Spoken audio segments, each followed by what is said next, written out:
Here's ABC's Jay O'Brien with tonight's Prime Focus. Gotta watch the baseball. Little League batting practice in the 90-degree Louisiana heat, a sign that Demekus and Kesney Cook want the best for their kids. All right, let's get some hits, buddy.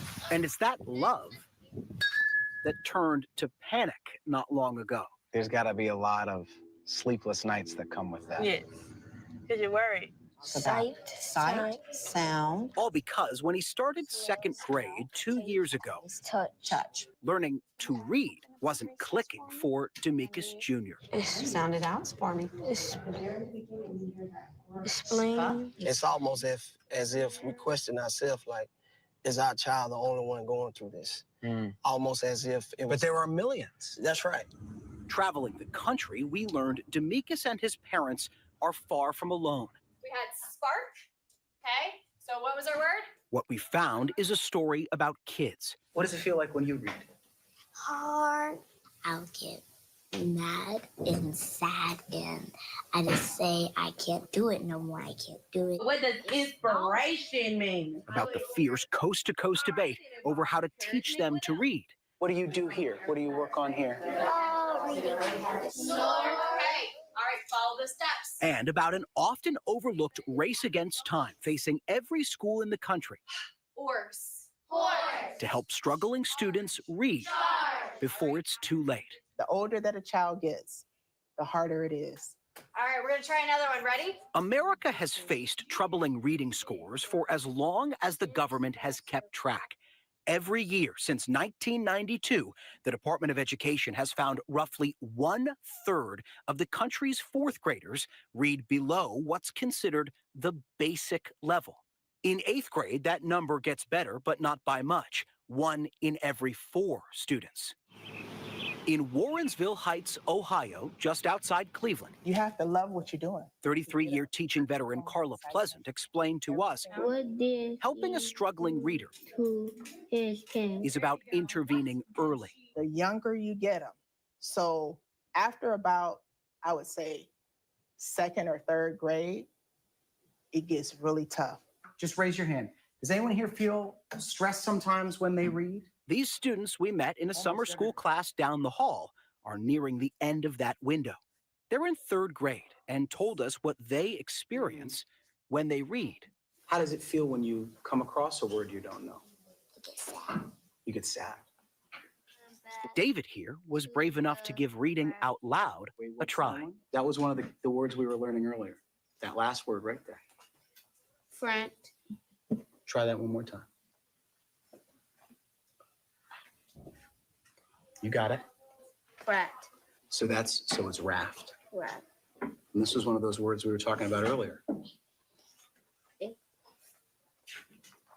Good job. Sniff. Yeah, sniffs. Sniff. What David used to figure out that last word is what we saw and heard. Say snore. Snore. Tap phonies. Reading specialist Chantel Barhorst We're listening for the sound.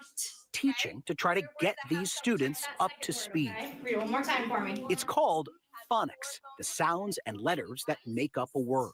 A once popular scientific approach, proponents say, which allows students to decode the whole word, then the sentence, and ultimately what's on the page. Steps that come almost naturally for some students, but not everyone.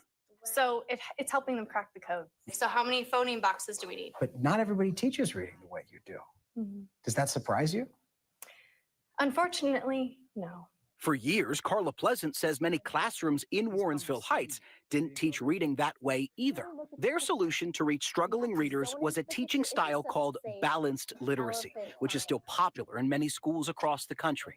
It's designed to develop a love of reading and a comfort with books, but it can also involve suggesting students guess certain words. Cookies is the picture. And even look at pictures to decipher the words on the page, something instructors took to calling picture power. One problem, Pleasant says, I could tell it was not working. Why? Because the students weren't performing. So she reversed course, took to teaching phonics under the table. And you were keeping that secret Keeping it from your bosses. Keeping it secret from the bosses. but getting the success in the classroom. A new school administration eventually followed her lead and began requiring the kind of meticulous phonics instruction Let's tap it together. you saw in class earlier. And Warrensville Heights Elementary went from low reading scores to an A rating with the state. Now this school is an example for Ohio's Governor Mike DeWine, who's moving to require all state schools teach phonics and other similar strategies, often called the science of reading. He swims on his back. A plan to reach struggling readers, first pioneered in a state that some educators had written off as a lost cause: Mississippi. A decade ago, students here ranked last in reading, 50th out of 50 states. Today, Mississippi is 21st in the nation in literacy. And in educational circles, that seemingly impossible turnaround even earned its own name. You know what they call what happened here? We've heard. The Mississippi Miracle. Right. How did you pull that off? We don't necessarily think that it should be a miracle that children learn to read. In this classroom, Dr. Kimyana Burke, the state's former literacy director, showed us how she brought her state back from the brink. Yeah, you see me just smiling, right? I can't stop smiling. Asking the state's teachers to lean hard into phonics, the way her generation and her parents' generation learned to read. Now he chooses a brush. Instruction, she says, that was virtually missing in Mississippi classrooms, and still is in many states, because it fell out of fashion. It was really kind of this aha moment around there's a lot of work that we have to do here. Are you saying schools were just graduating kids who didn't fundamentally know how to read? Yeah, it's happened all across the country. Burke, now with a reading nonprofit, is looking for other states to follow Mississippi's lead. Mississippi proved that you can be poor, you can be Black, you can be Hispanic, you can be all of those things, and you can still be taught how to read. So far, by the start of this school year, at least 30 states, including D.C. and New York City, have agreed requiring phonics instruction and other science of reading education to address sagging reading scores. Skeptics of the phonics movement say it's an educational fad, just like balanced literacy once was. And there's no one-size-fits-all solution to America's reading crisis. Yeah. So how many phonemes can you read? And it's not just on teachers. Educators say familiarizing kids with letters, words, and books starts at home. Are you saying that right now in the United States, a parent can send their child to school and it's not guaranteed if they will learn how to read? Yes. I think people would find that alarming. Yes, it is alarming. Back where we started, in Louisiana, the state has overhauled how it's teaching reading to help students. She washed. Like our little leaguer, Demekus Cook. Demekus also gets help from a state-funded tutoring program, paying for private instruction on phonics and other skills for Demekus. So number 4 is right? Yep. And the other students we met at this Sylvan Learning Center. And what happens when you come up to a big word? What do? I try my best. They are so excited and they cry in my office because it's life-changing. It's life-changing. Do these issues predate COVID or? Oh, absolutely. Christy Sharon has owned this tutoring center for more than 25 years and warns what can happen when a student doesn't get help early. Oftentimes, we may get a third grader who can't read at all, that we have to go back to basics. You're saying for decades you've had third graders walk into this building who can't read at all? Yes, we have. Yes. It's more common than not. I had a 9th grader once that came in and he couldn't read at all. And he didn't know his letters. And 9th grade. 9th grade. Determined Demekus wouldn't fall through the cracks, the Cook family is overjoyed that his swing isn't the only thing that's gotten better with time and practice. How does it feel when you read now? Good. Reading is the key to life. A key every kid needs, but one millions of American students still don't have. We can get these children early and we can teach them to read. They can do anything.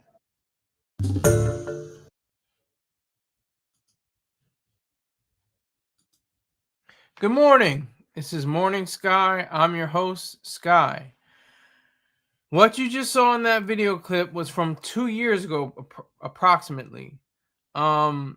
it's a trending story, but that I couldn't find any news clips that would catch you right off the bat.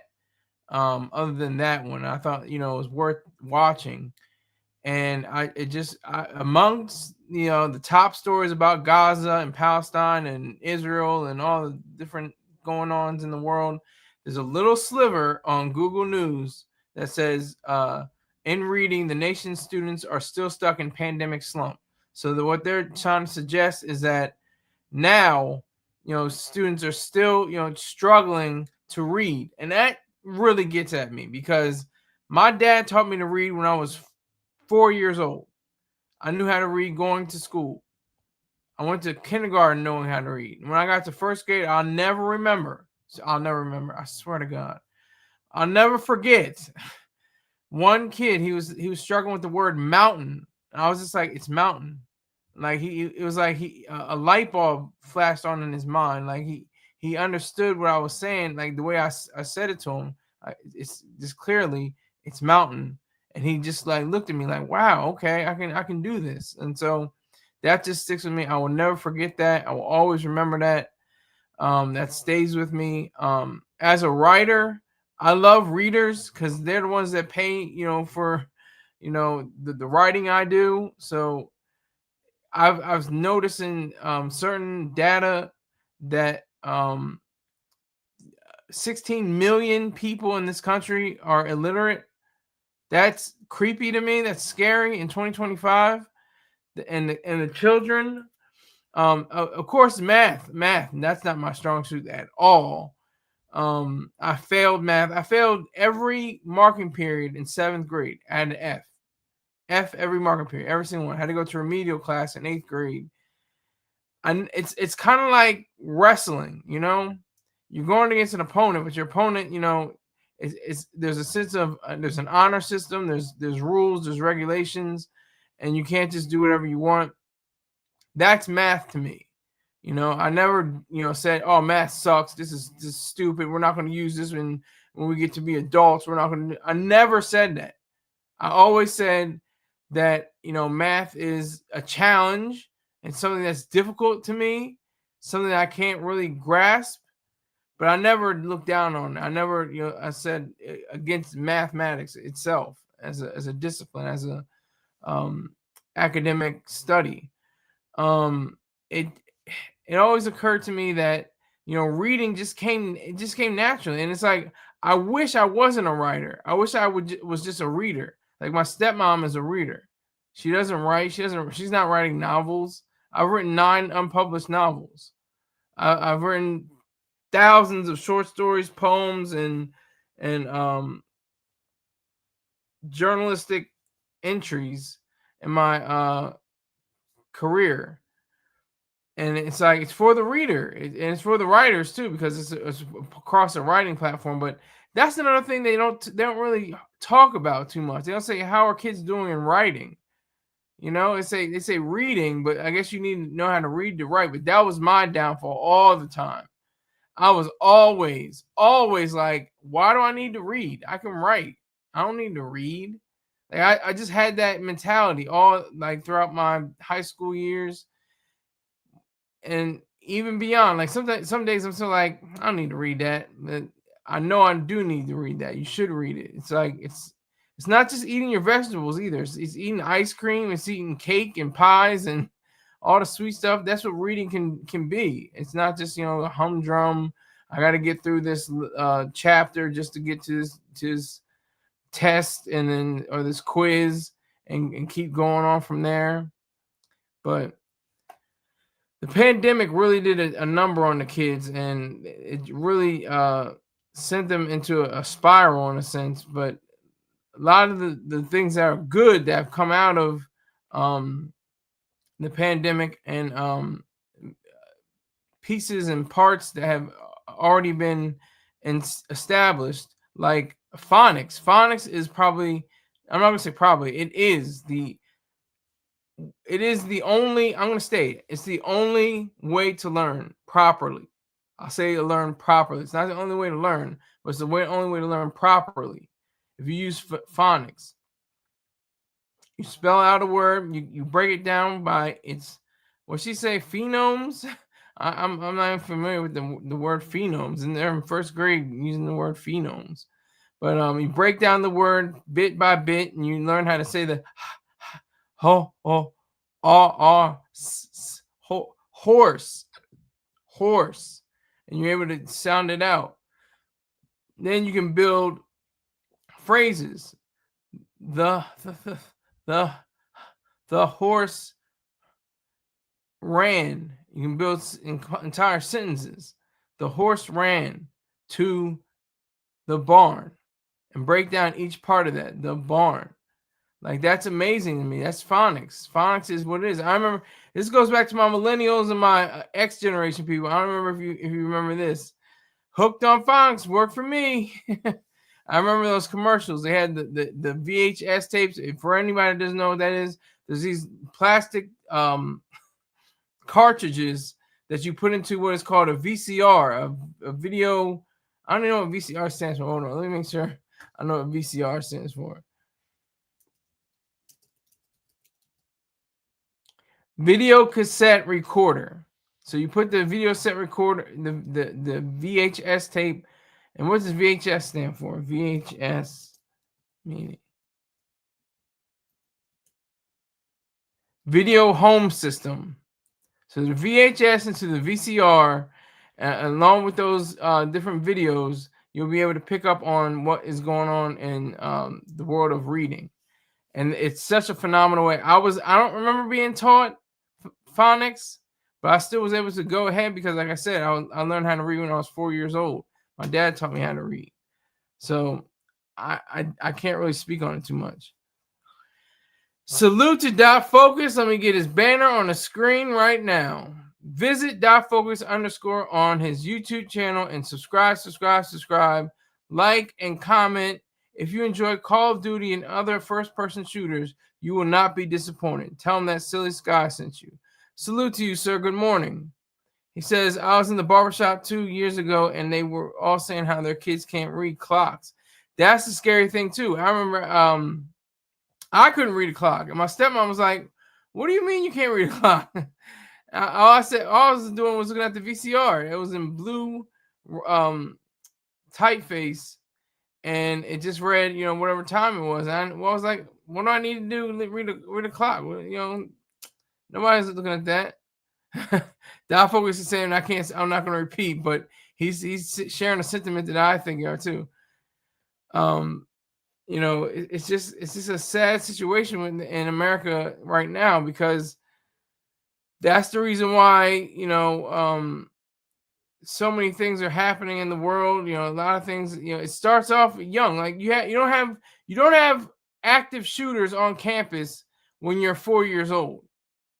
That hasn't happened yet, I don't think. I mean, maybe there was a 4-year-old that brought a gun to school or something like that, may have shot a classmate in the first grade or something like that.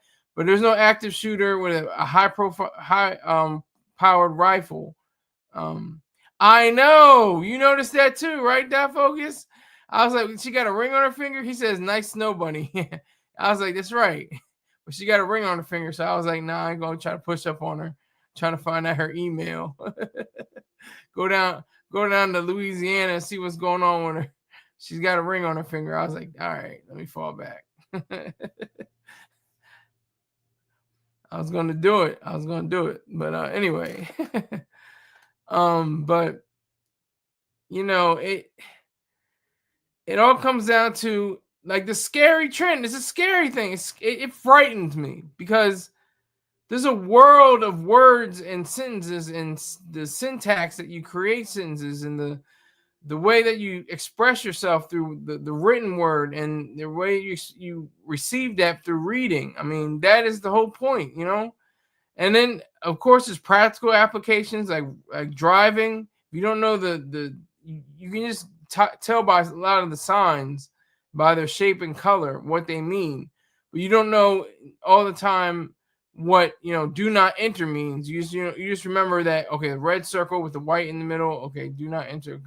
Okay, the red and white yield sign, okay, got you. Don't go until it's clear or something. That's that's the whole makeup of this world and this country, especially. I'm gonna attempt to do another video. Let me see here.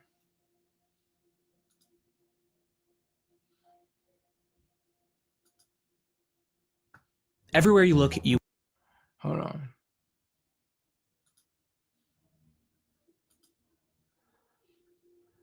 Give me a moment.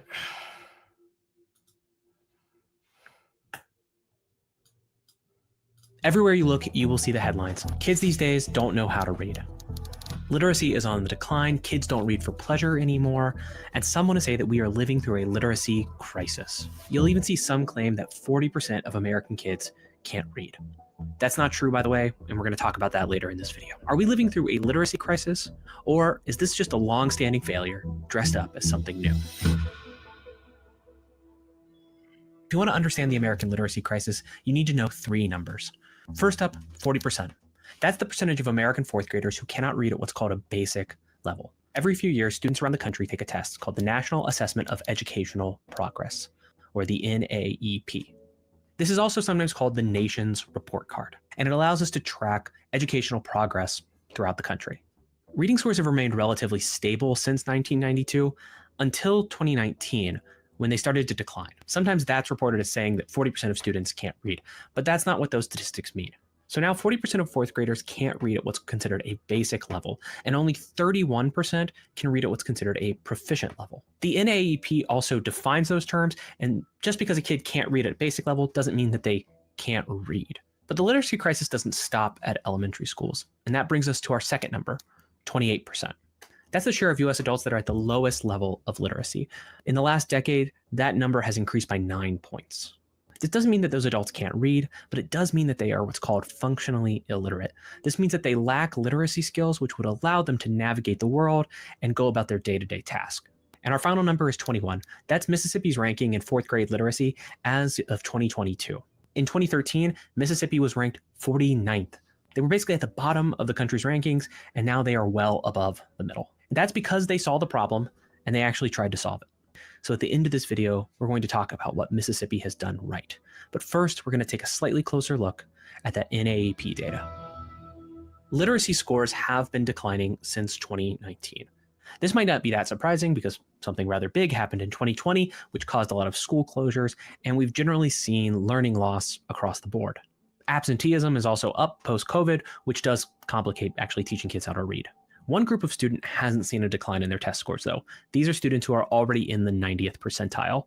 So what we're seeing is a widening gap between those students who are reading quite well and those students who are struggling to read at a basic level. This tells us something important. If we want to improve American literacy, the biggest impact we can have is by focusing on those students who are struggling to read the most. And that's going to be important when we talk about Mississippi in a few minutes. But even those top performing students, like the students who would go on to study at really great colleges and universities, are also struggling. At the University of Texas here in Austin, some professors told their school newspaper that they would be shortening reading assignments and transitioning to assigning things like YouTube videos and audiobooks instead of physical books because students simply didn't have the patience for the reading assignments anymore. One professor was told by his students that Shakespeare's Hamlet was too long to read. Now, Hamlet is the longest Shakespeare play, but it is about 30,000 words. It's much shorter than the vast majority of novels out there.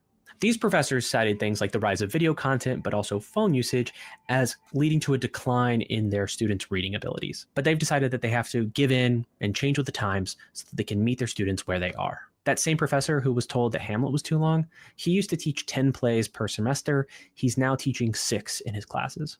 So even college students at good schools are struggling to read, and many of them are going to become adults who hardly read at all. Many Americans simply don't read books, and I think about 10% of college graduates haven't read a book in the last year. They don't know how to read, and maybe that's because they haven't been taught how to be a good reader. All right, let's pause for a second and ask ourselves what it means to be a good reader. The psychologist Daniel Willingham has this book called The Reading Mind, and in this book, he points out that reading is actually a fairly demanding task. First, you have to be able to understand the words on the page, and that's usually what we mean when we say that we're teaching kids to read. But actually, reading involves 3 additional levels of representation. You need to be able to extract ideas from sentences. You need to be able to then connect the idea across those sentences.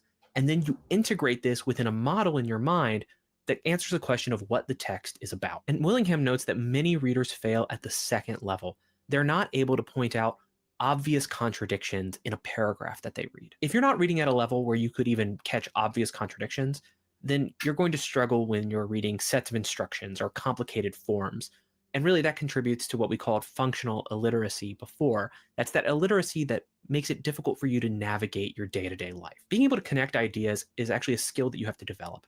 And I found that when I was teaching philosophy at some universities, that skill was something that my college students still needed to develop. I found that the worst question I could possibly ask when I started a discussion of some text in the classroom was, what is this text about? Because most students could tell you what some of the sentences said, but they weren't able to form a picture of the cohesive whole. That meant that I had to guide them through interpreting a text. I would have to ask them questions like, what is the thesis of this article or this book or whatever it was that we were reading? Where are the arguments and the evidence for that thesis? And then is there any irrelevant or unnecessary information in the text? This was a process that I would guide my students through so that they could learn how to read better. But there was another barrier that my students faced, which is that they lacked a lot of background knowledge, which helped them make sense of a text. Let's say you want to read a really big book like War and Peace.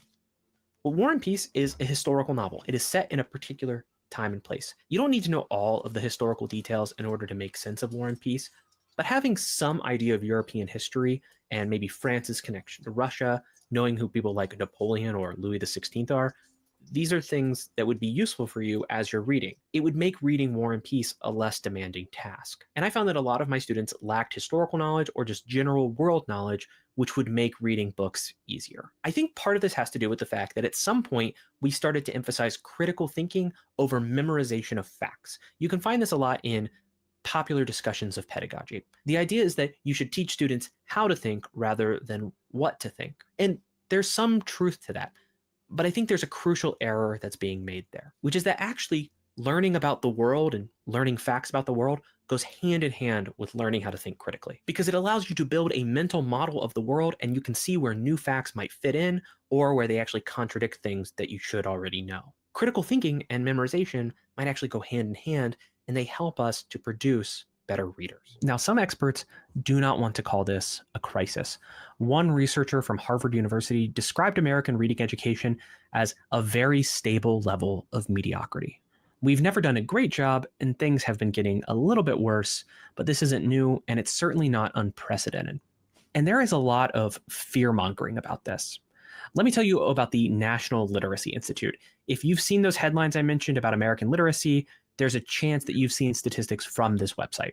For instance, you might have heard that 21% of American adults are illiterate. But actually look at the website, and I'll put a link down below as well.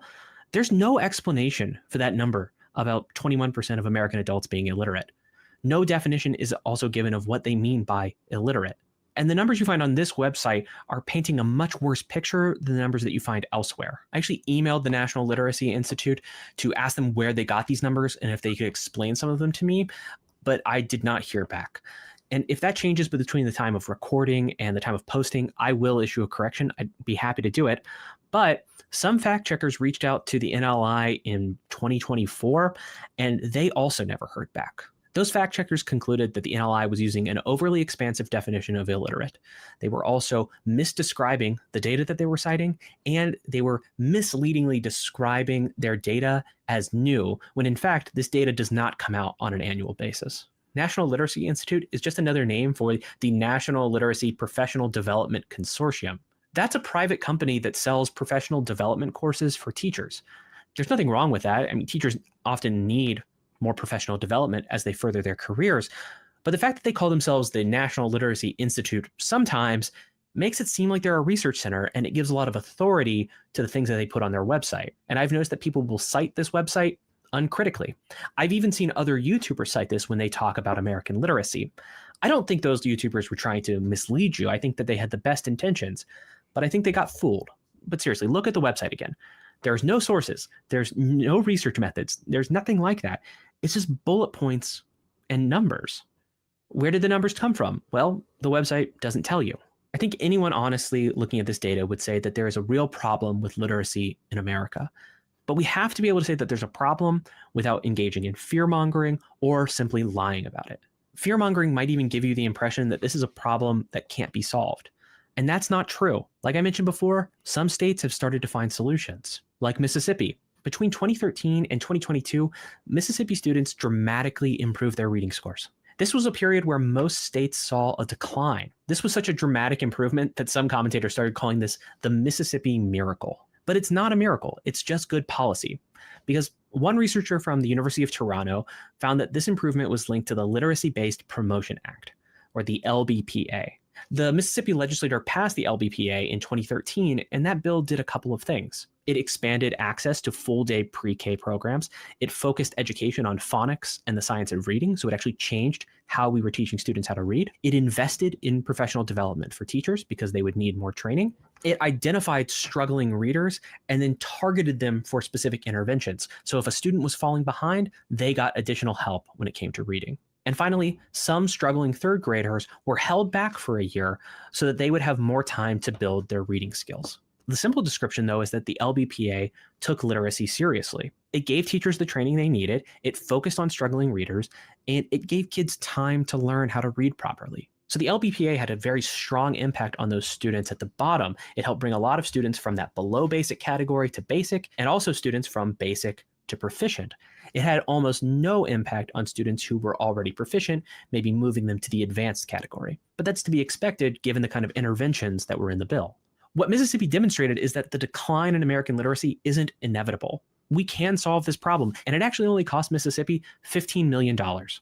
That sounds like a really big number, but the state's budget is $7.6 billion, so we are talking about fractions here. This doesn't solve every problem. There are still adults in the United States who are functionally illiterate. There are plenty of adults who can read but simply choose not to, and we still need to figure out what to do about college students who can't keep up with assigned reading anymore. But Mississippi's success shows that the literacy crisis can be mitigated. We can help more people learn to read if we're smart about it.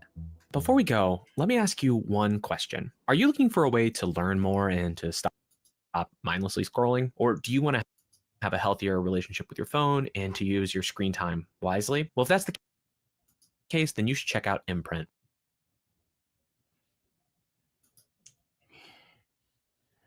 He's doing his ad, so that's the end of the video. But on this side of the video, I just have to stress that all education must be made private. Everything from pre-K to postdoctorate, everything has to be privatized. That will be a great boon in the way children are taught, the way that they express themselves, the way that they learn. We're going to have different schools. Okay, I'm just letting that be known. There's going to be Toyota Corolla schools, and there's going to be Rolls-Royce schools.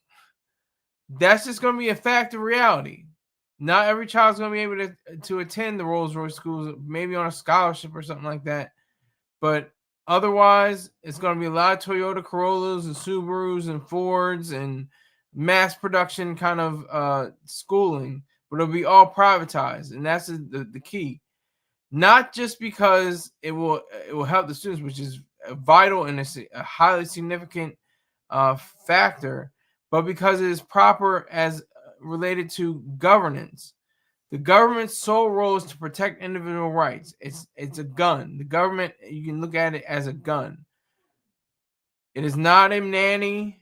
It is not a nurse. It's not a doctor. It's not a teacher. It is a gun. It is for fighting. It's for defending. That's it. So education should be completely removed from all government entities. Completely. There's no reason why we should have government schools. And I'm saying government schools. Most people say, yeah, I went to public school. No, it's a government school. It's run by the government. Have you ever seen those pictures on the internet? They got the classroom, and then they got the cafeteria, and then they got some of the common areas, and they all look like a prison. They're all the school is almost modeled, or the prison is almost modeled like it's a school, or vice versa. So we have to teach our kids. I mean, you know, there's so many stories. Stories like they said in the previous video. She said there was a 9th grader who didn't know his letters. He didn't know how to read. He didn't know how to write. Just push them through. A lot of that happens to athletes. Athletes are pushed through because they can provide their activities on the field so well and on the court so well that they say, you know, just pass them along, just keep them going. Dot Forward says probably use the same contractors too. Yeah, 9th grade is insane. Yeah, 9th grade was like, it was like an introduction, you know. Yes, where are the parents? Where are the parents? Wait, whose parents are you talking about? What parents? The 9th grader that couldn't read? I don't know. Yeah, that's a good question. That's a great question. I have no idea where the hell his parents were. I do not know. Yeah, the 9th grader who can't read. Yeah, I know what you mean now. Yeah, where were his parents? I was 4.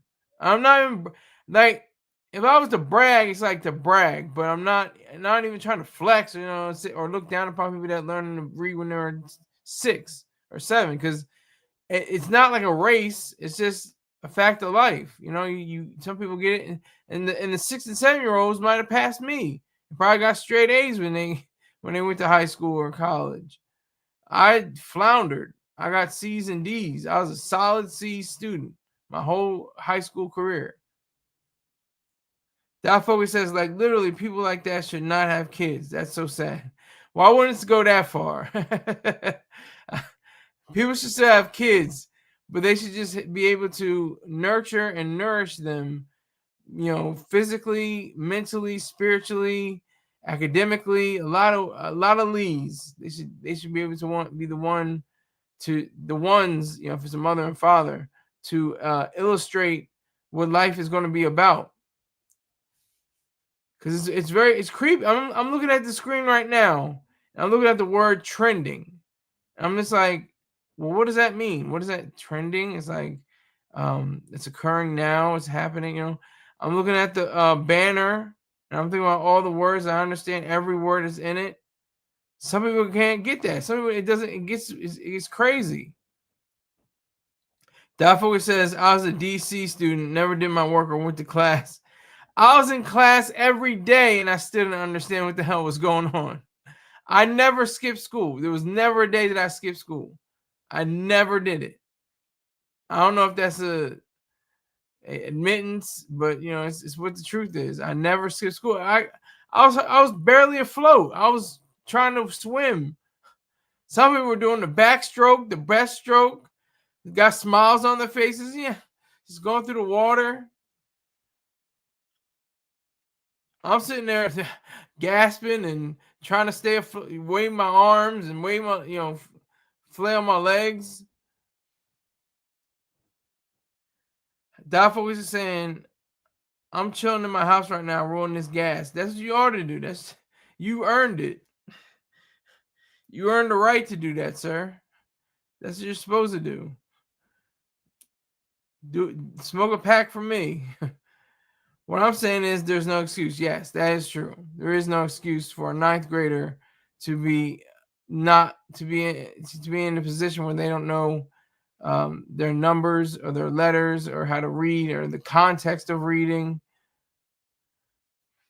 Dafoe says, I was a horrible student by choice and I'm somewhat successful, but being in 9th grade and can't read, that's producing a different type of adult. That is. What is going to be his future? What is her future? That 9th grader. What will, you know, will they be forced to work menial jobs for the rest of their life? They wouldn't even be able to retire. They'll just continue to have, you know, into their 60s and 70s working at, you know, the Goodwill store or something like that, or, you know, making pencils or something. Honorable jobs. I'm just saying, you know, they won't have the capacity to look beyond that. I blame the parents too. Everything that happens, I always blame the parents. Where were the parents at? And look where it's at. Who said that? I didn't even mean to rhyme all the way back there, but you know, when the dude's getting bullied and shoots up the school and they blame it on Maryland and that heroin, where were the parents at? And look where it's at. That is distressing, because that's why I would think, you know, it starts, like I said before, you don't come out of the womb, you know, you don't become a toddler, you don't become a young person in first or second grade, you know, plotting to do some kind of shooting in the school. This to be learned, has to be taught by some faction, some way. Dafo says, I fully understand life. The poor can become rich and the rich can become poor on any given day. That's a fact. That's a fact. I'm thinking about the stock exchange. I'm thinking about the markets. You can invest in gold. Is going through the roof now. Gold has made a record. It's the highest it's ever been in all of the history of gold in America. Rick James, salute to you, sir. He says, sir, where were the parents at when MJ was fiddling with the kids' fat? Salute to you anyway, sir. Salute to that. That's true. Why wasn't it's not the kid's fault, it's not MJ's fault, it's the parents' fault for letting them be with this guy, this 40-year-old man allowing kids in his bed. Oh, my bad. I never read. Oh, honestly, that ninth grader could literally become anything they want. But the question is, do they know that, and do they have the mental fortitude to succeed? Absolutely. Absolutely. That is true. Well stated, by the way. It's well stated. I have to give my props. You will see me saluting you. I should, but I don't know how to do the emojis on StreamYard. Forget how to do it. But I mean, I'm probably at like a B- C+ level of reading and writing right now. I'm just thinking about the people that are F-, you know, just like 37 and can hardly string together sentences and can't really express themselves, can't really show their intelligence, because they're really smart. They're intelligent, just like, you know, let me see, what was his name? Frank Lucas. Frank Lucas was very smart. He was intelligent. However, he had like a third grade, you know, education or something like that. He dropped it. I don't know if it was third grade. It might have been 8th grade, but he didn't finish high school. I know that. I don't think he finished middle school. I doubt if he finished elementary school. But what I'm saying is, he didn't know how to count money. From all the drugs that he sold, he never knew how to count the money. So what he would do is take the dollar amount, multiply it, and weigh it. He would weigh it upon a scale, and see, he would then in his head figure out how much the money he made based on the weight of the cash on the scale. I mean, that's just brilliant to me. I thought that was amazing. I would never be able to figure that out, but he was able to do it. And I think a lot of people are like that. And a lot of kids that, you know, go up in school, you know, especially in the late 80s, early 90s, it was certainly grimy.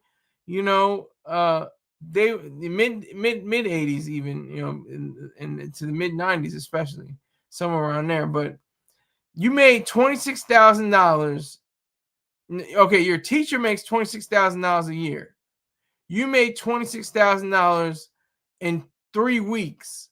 What are you going to do? What are you going to open up a book and read up on literacy and thinking and critical thinking and phonics? Or are you going to continue to pump drugs in the streets? What are you going to do? What are you going to do?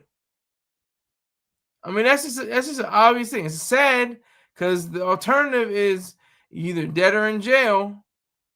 But I mean, that's the alternative that they gave to people. They gave to these young men, especially some women as well, but they gave it to these young men and women, knowing that they could beat their teacher's salary, their yearly salary, within a few weeks. I mean, goddamn. Brilliant and dumb as F. Learn numbness and you won't. Oh, he said he's a wordsmith. I had to put that in. Down Focus is a wordsmith. Yes, he is. And you won't need a scale. LMAO. That's true. You won't need a scale. It's both. Yeah. It's like brilliant idiocy. Salute to Yeo for ficus FST. Salute to you for focus for dot focus. I think he meant to say salute to you for focus fact. But he's messing with his keyboards. Rick James on that PCP, I'm sure. Keep doing that wet. Keep going down the wet. You're on that water, I know.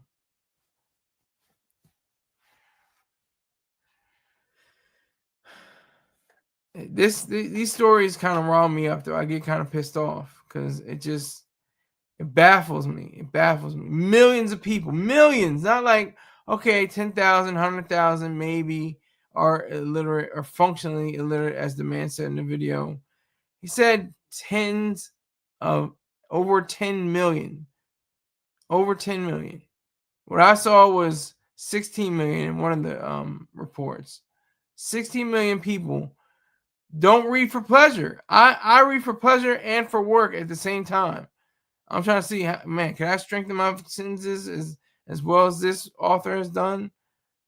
Can I string together these words and fashionable, that would garner attention and surprise people and invigorate and wrestle in their minds what is good, what is bad, what is moral, what is immoral, what is free will, what is holding back people.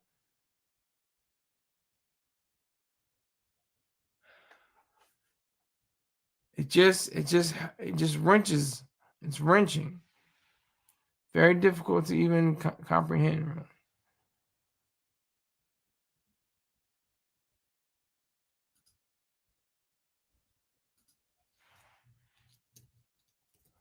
And you know what? I'm probably going to get a copyright strike because he had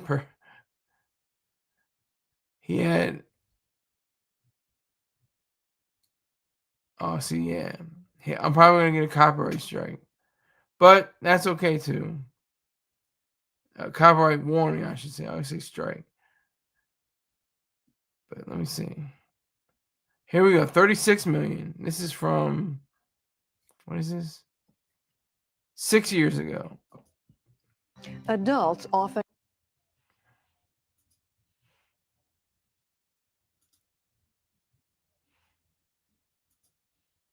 go back to school to get a better paying job. But one important and often overlooked segment of the population are those who struggle to read or do basic math.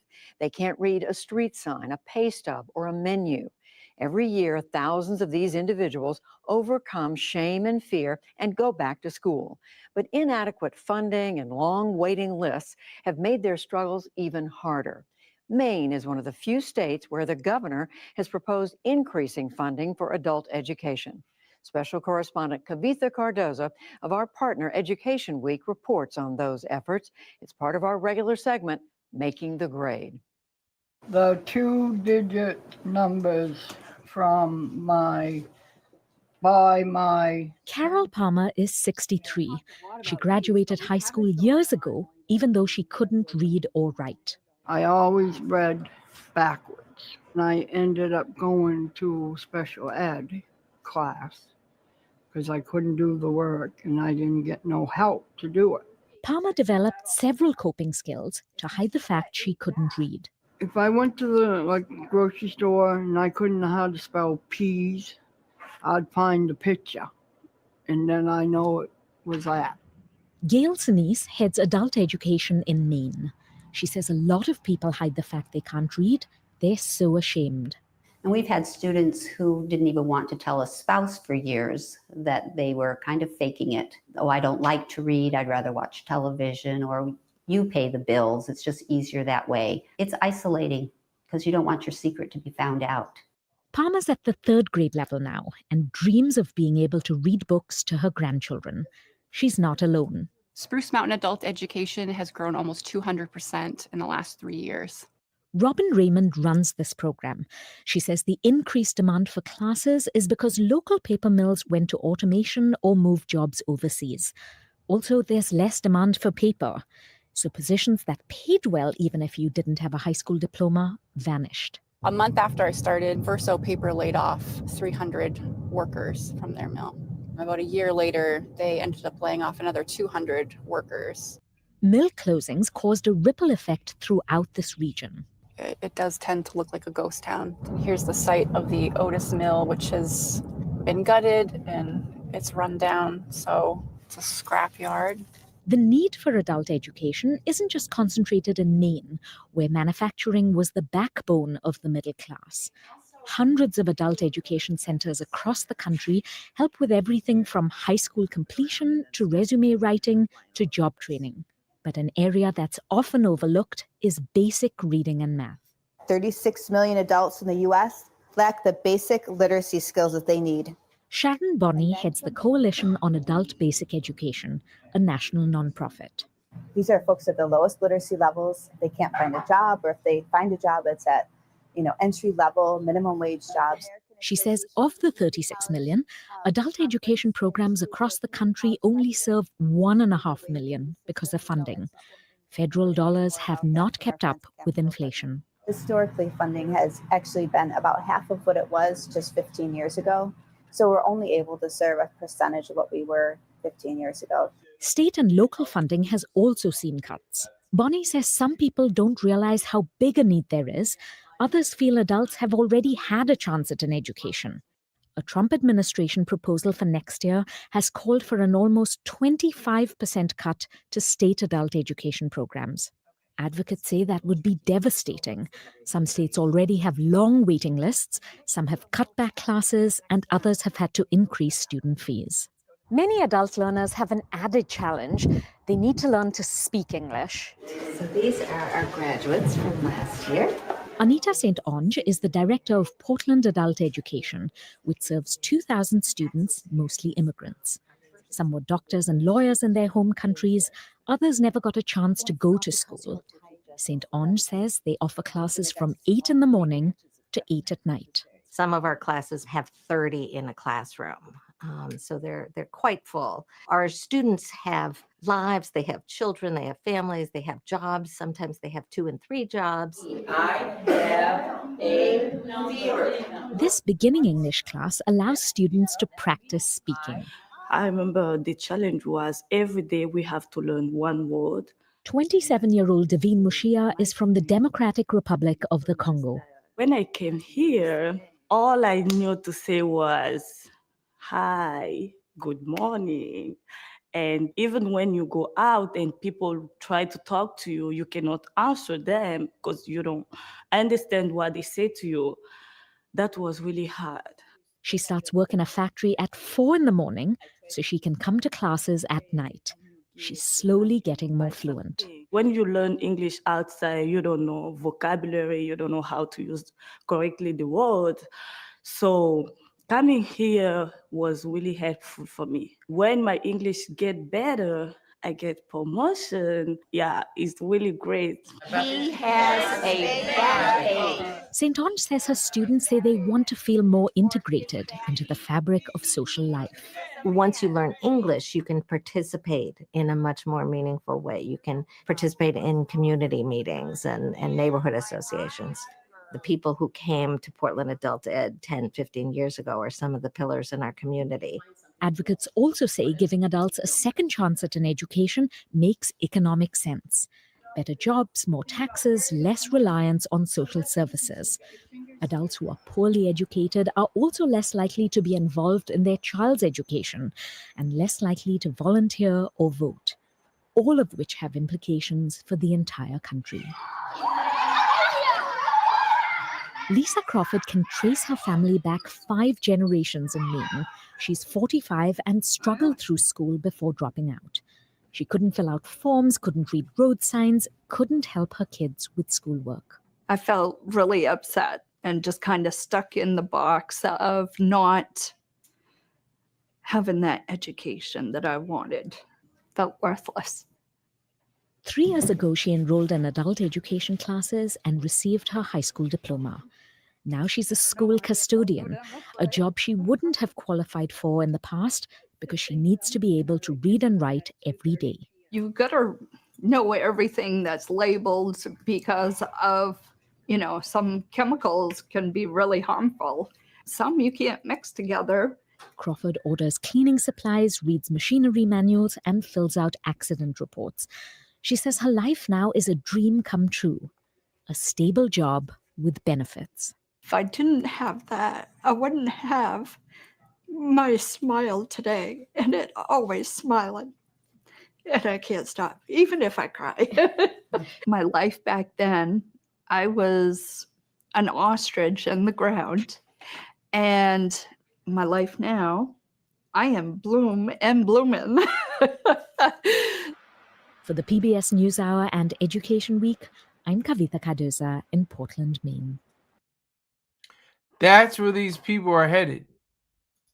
They're headed to be adults who don't read or write or no understand or anything like that.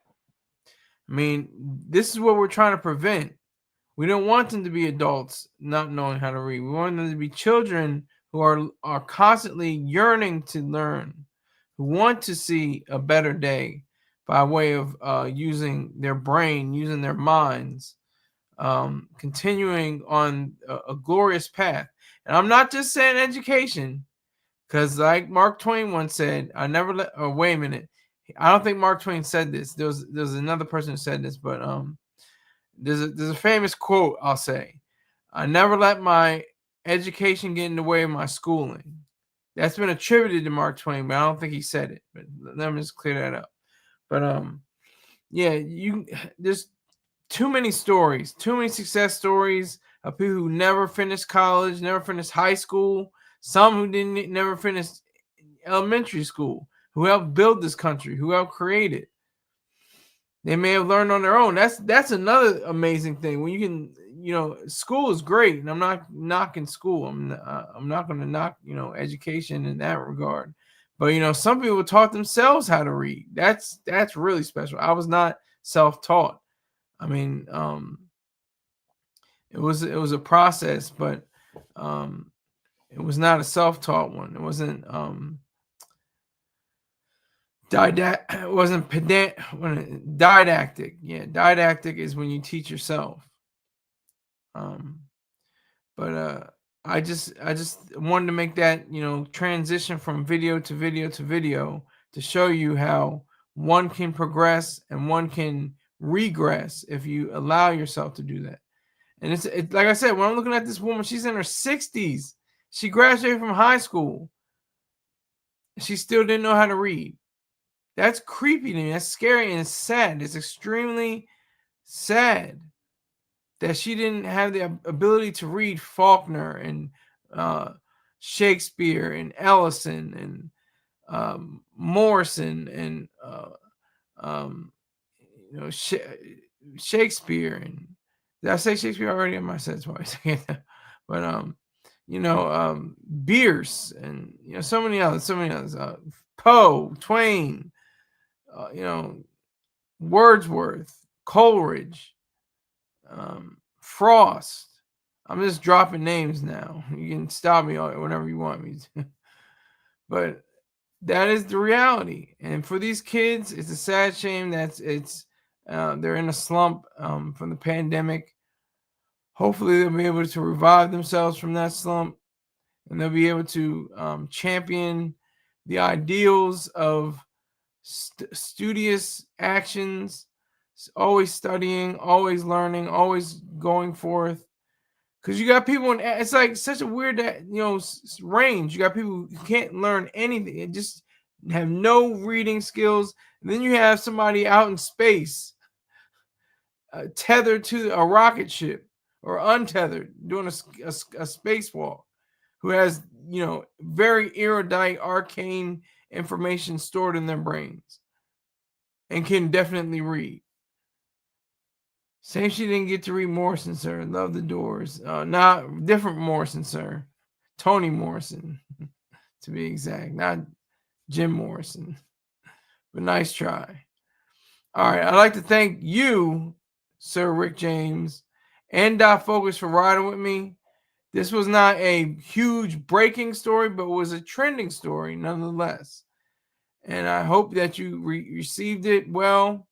And make sure you share. Tell a friend, tell 2 friends, tell 10,000 friends.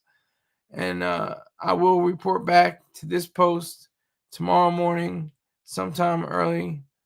I will see you then. Take care.